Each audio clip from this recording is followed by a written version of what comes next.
জি, আমি ফয়সাল করিম মাসুদ। বিগত 12 ডিসেম্বর ওসমান হাদির নামে যে ব্যক্তির হত্যা মামলা আসামি আমাকে করা হয়েছে। আসলে আমি এই মামলার সাথে এই ওসমান হাদির যে হত্যা, এই হত্যার সাথে আমি কোনোভাবে প্রত্যক্ষ বা পরোক্ষভাবে জড়িত না। এটা পুরোটা একটা মিথ্যা বানোয়াট একটা নিউজ বা যেটাই বলেন আসামি আমাকে করা হয়েছে। করার পিছনে বেশ কিছু কারণ আছে, কারণ আমি তার প্রচারণে ছিলাম। আমি তার অফিস বলেন, আড্ডাখানা বলেন, যেটাই বলেন আমি সেখানে ছিলাম। সেখানে থাকার পিছনে মূল কারণটা হলো, আপনারা জানেন যে আমি অ্যাপেল সফট আইটি নামে একটা প্রতিষ্ঠানের মালিক। বিগত 10-12 বছর ধরে এই প্রতিষ্ঠান আমি চালাচ্ছি। এই প্রতিষ্ঠান থেকে আমি প্রায় 20-30 কোটি টাকার কাজ করেছি উইদাউট তদবির, সুপারিশ ছাড়াই। কারণ আমি ব্যাটল অফ 71 এর প্রতিষ্ঠাতা। ব্যাটল অফ 71 এর মতো একটি গেম বানিয়ে আমি বাংলাদেশে জাতীয় পুরস্কারও পেয়েছি। আমি সফটওয়্যার ইঞ্জিনিয়ার, আমি এমবিএ করেছি। এখন কথা হচ্ছে সেটা না, কথা হচ্ছে যে আমি সেখানে কেন গেলাম। সরকার পতনের পর আমার ব্যবসা প্রতিষ্ঠানে অনেক লস হয়, যেখানে আমি ঋণগ্রস্ত হয়ে যাই। তো আমি কিছু কাজ, নতুন কাজ, আইটির কাজ জমা দিয়েছি। তো আমি তাদেরকে জমা দেওয়ার পর আমি দেখলাম যে তদবির সুপারিশ এখন দরকার হবে, কারণ যেহেতু আমার ব্যক্তিগত প্রোফাইলে এখন কোনো কাজ হচ্ছে না। তো আমি ওসমান হাদির ওখানে যাই, তার সাথে কথা বলি।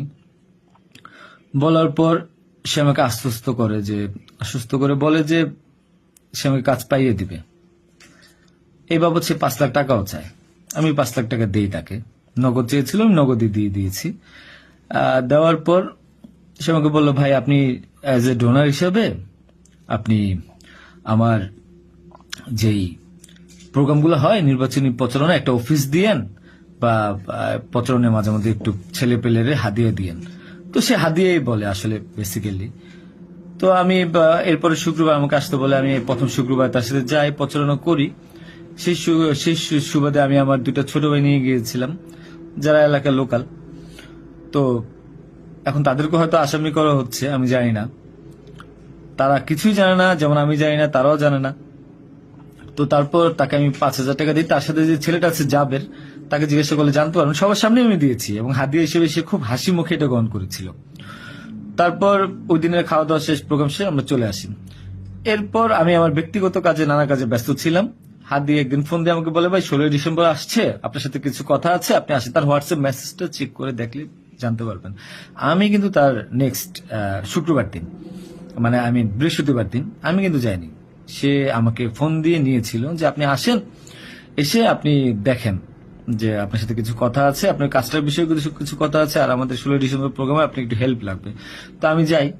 সাথে আমার বেসিক্যালি আমি বাইক চালাইতে পারি না, সেজন্য আমার যে বাইক, সেই বাইকের একজন চালক ছিল, ওটা আমার খুব ক্লোজ ছোট ভাই, আমার খুব স্নেহের, আলমগীর।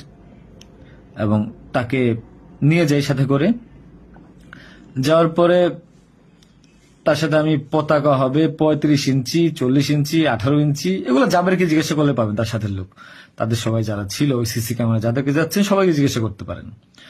এবং তাকে 250 গেঞ্জি বানিয়ে দিতে হবে, এই জন্য কত টাকা লাগবে ডিটেল। এবং ঘটনার দিন আমাকে সে রিকোয়েস্ট করে, আজকে যারা এই যে আপনারা দেখছেন হাজার হাজার লোক, শত শত লোক, হাদির তো এত লোক ছিল না, কারণ সে আমাকে নিজেই রিকোয়েস্ট করেছিল যে ভাইয়া আপনি আমাকে 5-10টা পোলাপাইন দিয়েন, আর 16 ডিসেম্বরে 50টা ছেলে পেলে দিয়েন, যেন আমার পতাকাটা ধরতে পারে, আমার প্রোগ্রামটা সাকসেস করে দিতে পারে। তো দেখেন, তো ওই জায়গায় আমি তাকে আশ্বস্ত করি, ঠিক আছে আমি চেষ্টা করব। তো পরের দিন আমি যাই। পরের দিন আর মাঝখানে একটা কথা বলি, আমার এর পরের দিনই দুবাই যাওয়ার কথা ছিল। যেহেতু আমার দুবাইয়ের মাল্টিপল গোল্ডেন ভিসা আছে, আমি এর আগেও দুবাই গিয়েছিলাম। তো আমার একটা কাজে দুবাইয়ের কিছু প্রোডাক্ট কেনার কথা ছিল। তো আমার টিকিটটা আমি ওই দিন ক্যান্সেল করাই, যেহেতু সে রিকোয়েস্ট করেছে, পিছায় দিই। তো সেই বাবদে যেহেতু 10টা বাজে প্রোগ্রাম, তো আমি ভোরবেলায় বের হই, আলমগীর আমার বাসায় ছিল।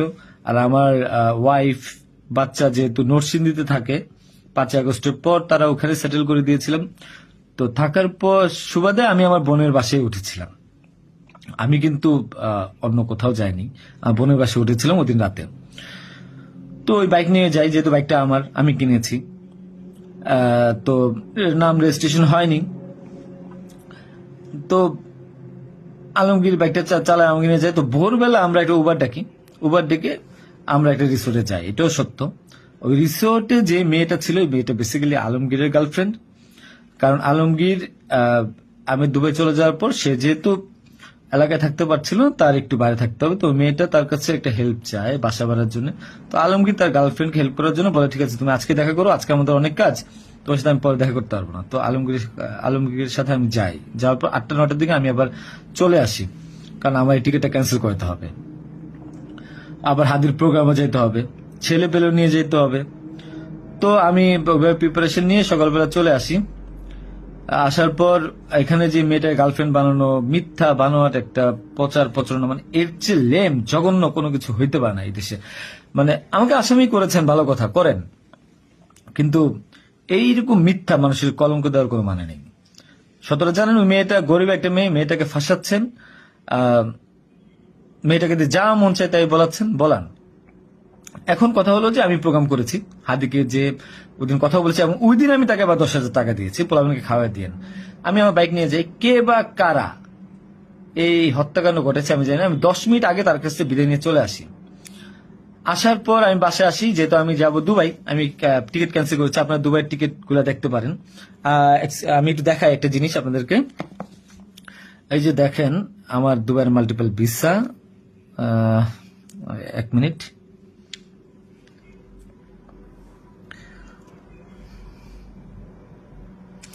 এই যে দেখেন আমার দুবাইয়ের মাল্টিপল ভিসা। হ্যাঁ, ওকে।